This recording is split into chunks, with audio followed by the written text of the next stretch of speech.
શ્રમ કૌશલ્ય વિકાસ અને રોજગાર મંત્રી બળવંતસિંહ રાજપૂતે ગાંધીનગર ખાતેથી વર્ચ્યુઅલ માધ્યમથી જોડાઈને તાપી જિલ્લામાં અંદાજિત ₹9 કરોડના ખર્ચે નવનિર્મિત કુકરમુંડા ઔદ્યોગિક તાલીમ સંસ્થા ભવનનું લોકાર્પણ કર્યું હતું।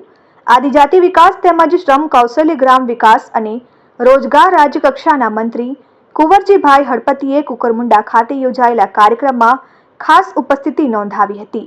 આ પ્રસંગે મંત્રી કુંવરજીભાઈ હળપતિએ જણાવ્યું કે વડાપ્રધાન નરેન્દ્રભાઈ મોદીના નેતૃત્વમાં આઈટીઆઈના વિદ્યાર્થીઓને અદ્યતન ટેકનોલોજી, સુવિધાયુક્ત સ્કોલરશિપ, પાસ સહિતની અનેક સુવિધાઓ મળી રહી છે।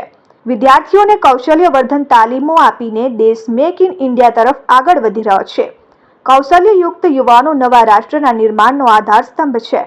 મુખ્યમંત્રી ભૂપેન્દ્રભાઈ પટેલના નેતૃત્વવાળી રાજ્ય સરકાર દ્વારા યુવાનોને કેન્દ્રમાં રાખીને રોજગાર મેળાનું આયોજન કરવામાં આવે છે। ગુજરાત રોજગારીમાં નંબર 1 રાજ્ય તરફ અગ્રેસર બની રહ્યું છે।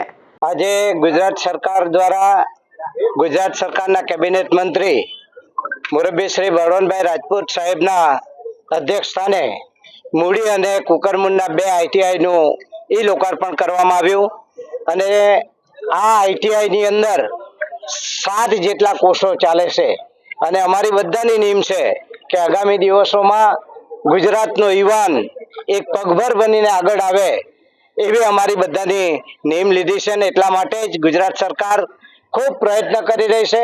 આગામી દિવસોની અંદર નિઝરમાં એક આઈટીઆઈ નથી, ત્યાં પણ અમે આઈટીઆઈ સ્થાપવા માટેનો મારા ઘનિષ્ઠ પ્રયાસ રહેશે।